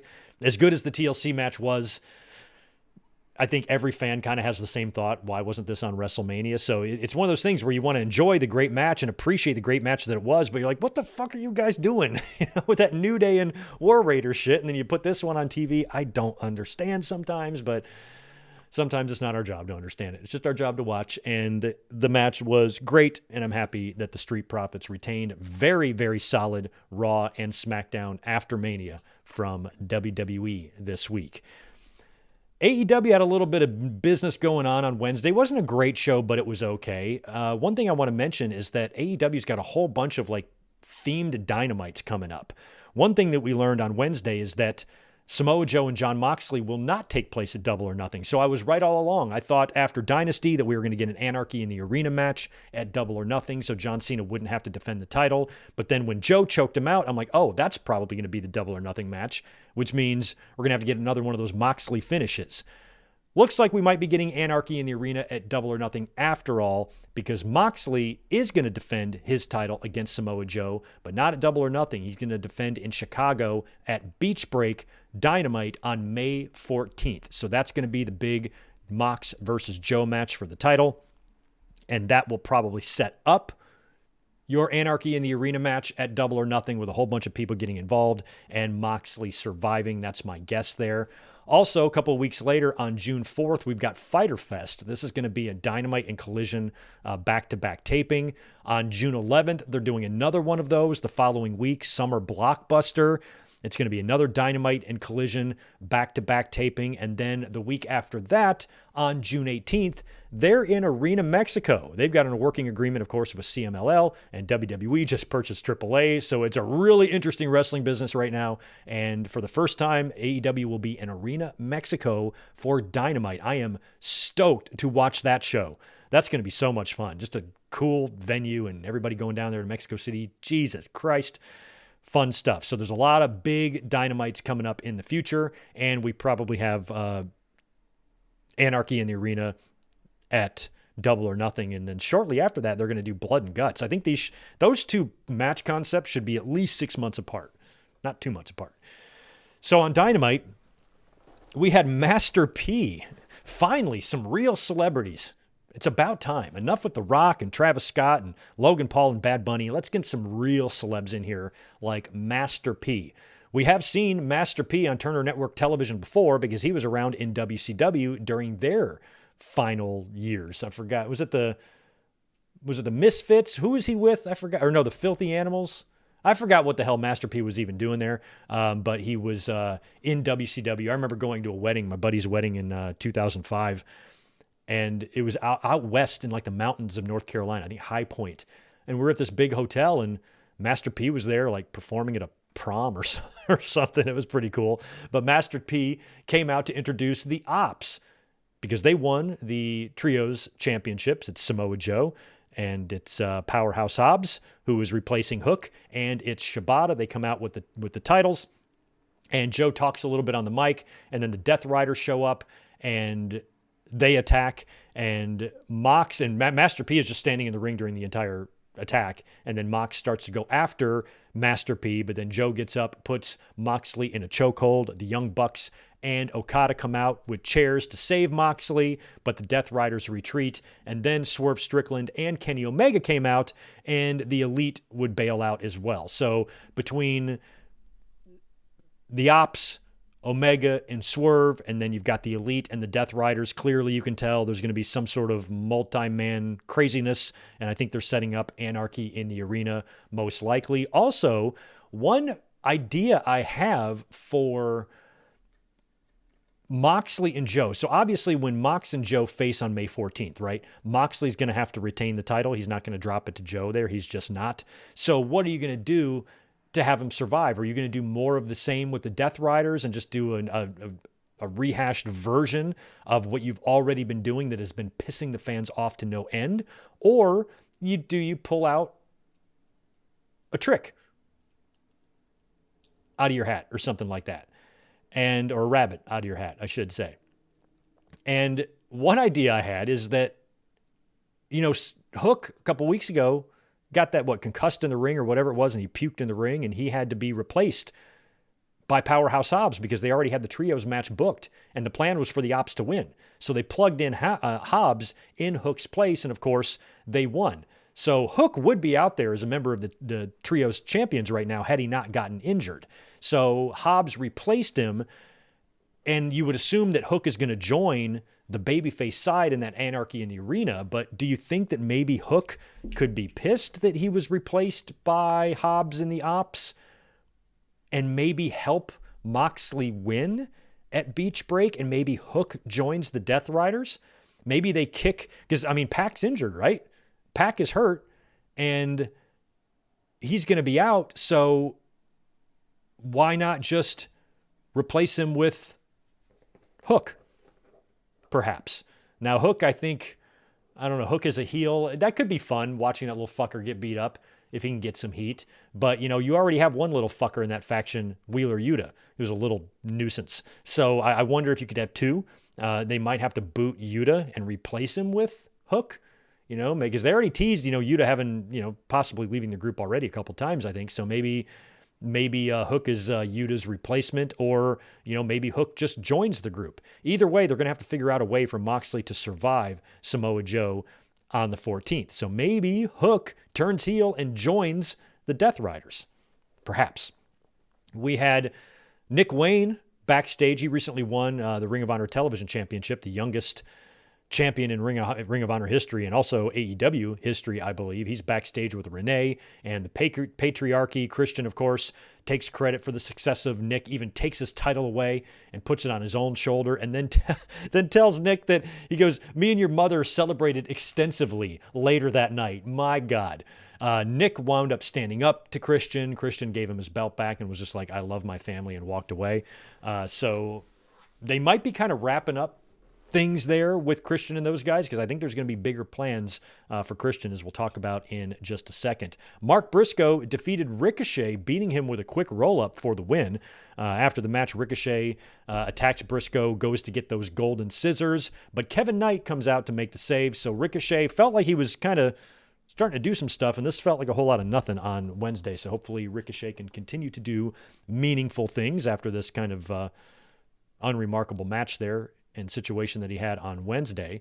And in some fun news, we have a new agent of FTR. We were going to hear from FTR after what they did to Adam Copeland, and I think they served a suspension or fine or whatever it was. And so they're back, and Stokely Hathaway is with them. Stokely comes out. He announces that he's the new agent of FTR, and I think that's awesome for them to be paired up. Maybe even more people can join their crew, and it's a good use of Stokely because he's tremendous, and I think he should always be on TV.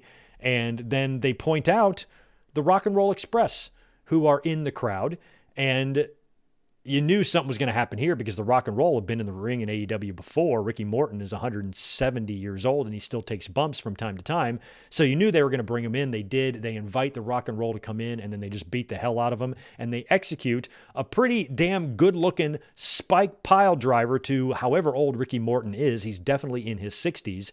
And Morton took it better than a lot of the talent on the roster could take it. It was really awesome to watch him get spiked like that. So FTR took them out. The Paragon runs down to make the save. And what it's looking like is that my prediction that I made a few weeks back is starting to come true. When forgot it was Hurt Syndicate, when they beat what was Outrunners or whatnot. And somebody in the chat was like, I don't know who else can challenge for those titles. I was like, oh, I do. FTR. They need to have FTR beat the Hurt Syndicate. And once we saw MJF start mixing it up with the Hurt Syndicate, I'm like, there you go. That's how you do it. You have FTR versus the Hurt Syndicate for the tag team titles. MJF costs Hurt Syndicate the belts. FTR are now the champs. And then you can reunite Copeland and Christian, and they can face FTR probably at All In for the titles. And Tony Khan gets to have Edge and Christian in his tag team title lineage. We had this sniffed out about 3 weeks ago, right around Dynasty or before Dynasty. So it sounds like, or it looks like, based on what we're seeing on TV, that my prediction is starting to be set in motion and play out almost exactly how I said. But I did not have Stokely involved in this. And the fact that Stokely is there with FTR, that makes me happy. So we'll see how that situation goes. Either way, I think FTR are probably headed for tag team gold. We had a couple of really good tag matches on Wednesday. The match between the Bucks and Mike Bailey and Kevin Knight was great. It looked like the old Bucks. That Meltzer driver or TK driver they did on the outside when, Nick ran on the barricade. Jesus, man, that looked so good. And the match was just all kinds of fun. The Bucks got the win when Ricochet showed up to interfere and grab a hold of Kevin Knight's leg, and then we hit the EVP trigger on him for the win, and the Bucks got a win in a really, really fun tag match. Also, MJF and the Hurt Syndicate had more stuff going on. MJF shows up. I don't know if that was a Lamborghini or Ferrari, whatever it was, that he drove into backstage. And he comes out to join the Hurt Syndicate in the ring. And, of course, he's trying to get these 3 thumbs up. He already's got a thumbs up from MVP. He knows that. Finally, he gets one from Shelton. And Shelton says, I'm doing it for MVP. Bob, as MJF calls him, we got Bob chants, Bob, Bob, Bob. So our friend Bob still trying to get that thumbs up from Bob. And, of course, Bob is about to give him the thumbs down, and MJF's like, hold that thought, follow me backstage. Takes him backstage, shows Bob the beautiful car. Like I said, I don't know if it's Lamborghini or Ferrari or whatever it was. It's definitely no Honda Accord, I know that. So he gives him the keys to the car, and Bob's like, wow, thanks, man. And Bob gets in the car, and he's got his hand out with the thumb, and as he drives away, does the thumbs down. Great stuff. MJF, of course, flips out, and MVP's like, it's cool.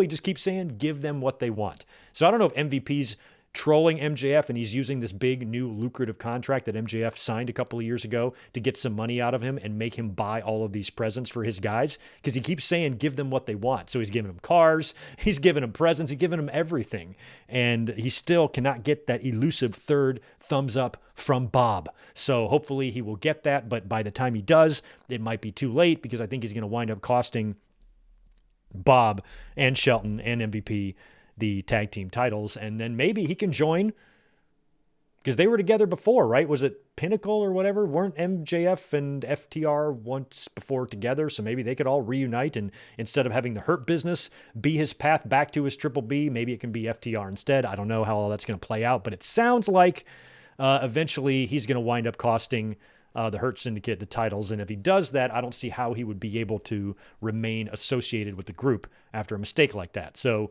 we'll see how it goes. He did get in Hangman Page's face later on after that when he was doing an interview with Renee. And, of course, Hangman is going on to the finals of the Owen. Or is he? No, that's next week. Ospreay's there. He's facing the winner of Hangman and Fletcher. That's coming up next week. Also, another great tag match on Wednesday. Takeshita and Josh Alexander defeated Will Ospreay and Brody King. Brody King took the pin, obviously got hit with the C4 spike, which Brody, for a guy his size, just takes incredible bumps. The entire Callis family attacks after the match. Hangman Page comes out, but then he's attacked from behind by Trent Beretta and Rocky Romero, so they might be involved, or at least loosely involved, with the Callis family. And the entire Callis family stands tall in that exchange. And of course, next week, Hangman Page faces Kyle Fletcher in the Owen semifinals. The winner will go on to Double or Nothing to face Will Ospreay in the finals. And then in the main event of Dynamite, it was the Owen semifinal. Jamie Hayter defeating Chris Statlander. I think it was the main event, wasn't it? And after the match, Mercedes did come out and kind of stare at her opponent, and it's going to be Mercedes and Jamie Hayter in the finals of the Owen at Double or Nothing. And this feels like a situation where someone could come out and cost Mercedes the match. You could have Athena come out because Mercedes is already collecting belts, and she's got a huge feud one day with Toni Storm probably. I don't know why she would need the Owen. The Owen would be much better suited for a wrestler like Jamie Hayter, and I think that's who should win the Owen. So I'm hoping if you don't want to beat Mercedes clean, I don't give a shit about that. That's fine. But have Athena come out, have multiple people come out. Are you allowed to have interference in the Owen? Or is that, no, that's the Continental Classic, right? I think you can technically have interference in the Owen. So something can happen there. Whatever happens to you, whatever they have to do to protect Mercedes, do it. But just give Jamie Hayter the Owen. She needs to win that. So we will see. And I'm hoping that, between Hangman and Fletcher, it's going to be Hangman because we've seen Ospreay and Fletcher already a bunch of times. Not that that match can't be great, but we've already seen their issue, plus that tremendous cage match that they have. Hangman and Ospreay sounds like a much better match to do and one that's a lot less predictable than maybe Ospreay and Fletcher would be. So I'm kind of rooting for Hangman next week, and I'm sure that he will win. Tonight, we have Collision Playoff Palooza. This was taped on Wednesday after Dynamite. We've got FTR versus Paragon, Toni Storm versus Queen Aminata in an eliminator match. We also have Bandito versus Dralistico, Top Flight versus Crew, Swerve Strickland versus Blake Christian, AR Fox versus Roosh, Max Caster Open Challenge, and Anna Jay returns to the ring tonight. And apparently they've got two Thursday collisions set for May, and a lot of people are speculating that they could be experimenting with moving Collision to Thursdays. I would do that. Saturday is just not a good time for Collision, and I think Thursdays would be a lot better. And having your shows back-to-back nights, it's not rare. WWE used to do that, right? For a short time. Remember in 2016, Raw was Monday, SmackDown was Tuesday. So if you just did that when AEW, Dynamite Wednesday, Collision Thursday, I'd be open to giving that a shot. It certainly can't do any worse than the numbers they did on Saturdays. And Collision's a good show. Like if you're a wrestling fan and you're not caught up in the tribal nonsense and you just like watching wrestling, people wrestle in rings, you will like Collision. There's good matches on Collision.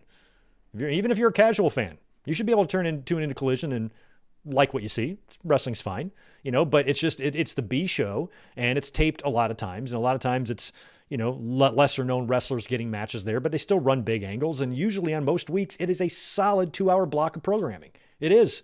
So put it somewhere where fans can enjoy it better. And I think Thursdays would be a great idea. So if they're playing around with that idea or testing it, I hope that it winds up happening, because I think that would be best for AEW, moving that out of that Saturday night time slot. And I'm off occasionally on Thursdays. I could actually finally watch a Collision for once. So next week like I said, on Dynamite, all I think we have is Hangman versus Fletcher. We got Joe versus Mox coming up on the 14th. Whole bunch of stuff on tap for Playoff Palooza. That's another thing I like. WWE, I don't remember ever doing that, but they weren't on a network like that. They got bumped for the dog show and the tennis tournament sometimes. But the fact that AEW is sharing a network with like NBA and stuff like that, I'm glad that there's a lot of cross promotion and synergy with the Warner Brothers Discovery brands. I think that's a good idea. They always, they do the dragon thing. They've done so many Dynamites that are promoting TNT shows and things like that. And since the NBA playoffs are going to take priority over everything else on TNT, you make a Playoff Palooza, that can help get you more viewers. Maybe somebody is scrolling through their cable guide and they see Playoff Palooza. Oh, I got to watch that. They might think it's for the NBA. And so you can probably get a lot of carryover because the collision numbers have been really good during the NBA playoffs because you get a lot of that lead-in, those lead-in numbers there after the games. So having playoff palooza, naming your collision after, what's coming on before then, that's all smart marketing and stuff. So it's probably going to help a little bit with the numbers. And I think collision kind of likes coming on after the playoffs because it gets you, a good solid quarter hour there to kick things off for your rating. So if they do move to Thursdays in the future, though, I think that'll be better for the fans just in general. Plus, and it'll probably happen on Thursdays too. There might be some preemption and stuff, but with collision, they're starting to air it, different times, and now they're starting to move it around a lot. And that's how Shotgun Saturday Night got and other, TV shows that we've seen that they just kind of bounce around, never really find like a secure home for them. So that feels like that's happening now. So a move to Thursdays for collision, I think would be good. And I have made it to the end of my notes. I do need to get out of here soon because I have to go to work. But let's see what you guys have to say in the chat about all this. Yo, what's up, Yachiro? Good to see Rodrigo. I might have gotten you earlier. Anybody else that I've missed?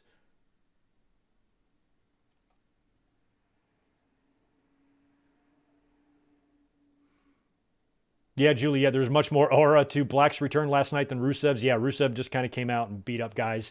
But I still felt like it was the same type of return. We're like, just go out and beat up this guy just to show everybody you're back. And there's not necessarily anything wrong with that. Sometimes you got to start guys slow. Get them back into the groove. Haven't seen these guys in many, many years. They've been AEW. So you just don't want to thrust them right into, a main event story. If, you want to see how they kind of progress first. I get all of that.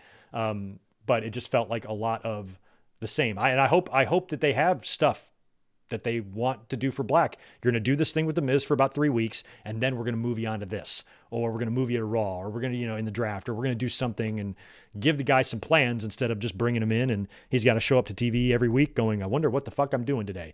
That type of thing. So we'll see. Either way, I'm glad he's back. I'm so glad Black is back. Thank you, Ryan. Black versus Miz is next week. All right, so he's just going to, that's just a quick little introductory here. Black is here. So next week after he beats The Miz, what does he do? That's my big thing. So next week, if he just beats The Miz and then that's over, then what does he do the next week? Is he just going to come out and just have matches? Because that's what Andrade did. Andrade didn't have any story at all. He's just out there.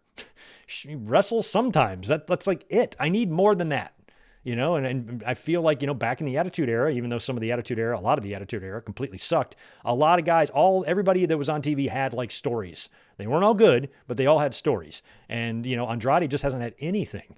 And I hope that doesn't happen to Rusev or Black. Black's character kind of protects him. You have to have a story with a guy like that. And I think there's all sorts of tons of potential for Black to have. So it would be foolish of me to start thinking that their runs are already a failure. I'm just worried that they could be. I think that's all. So I'm not trying to be negative.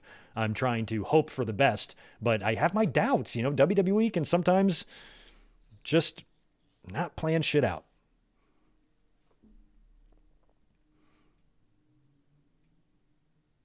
Yeah, just shut up and enjoy it, Greg. New Limit Soldiers. That's what I was trying to think of. No Limit Soldiers.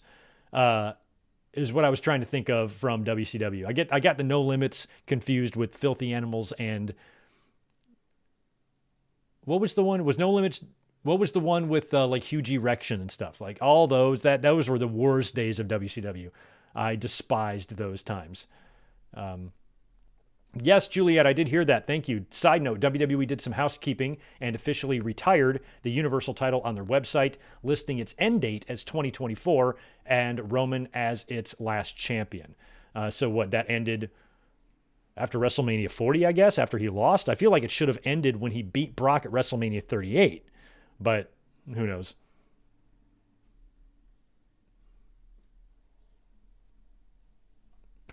Oh, really? I didn't even remember that. Was Black's last feud with KO? I had no recollection of that. Interesting.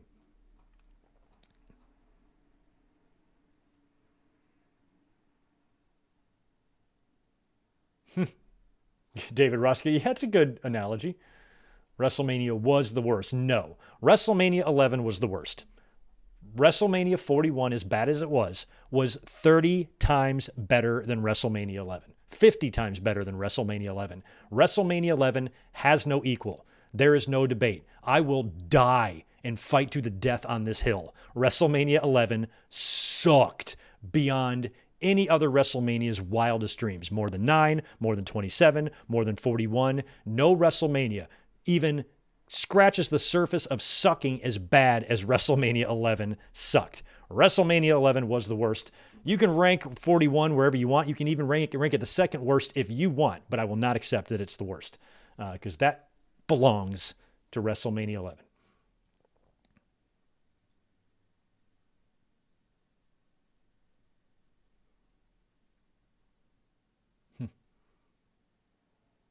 All right, cool. All right, just making sure I didn't miss anybody. I wanted to get everyone's comments and super chats there. I appreciate you guys hanging out this afternoon.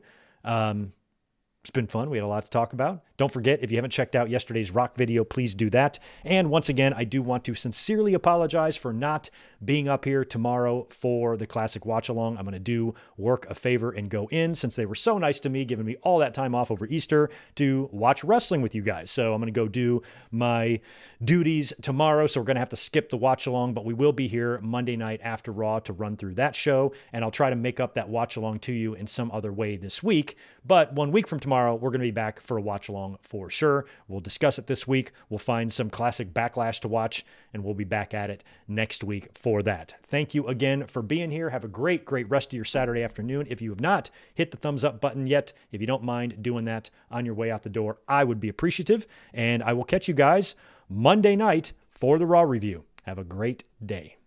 Peace.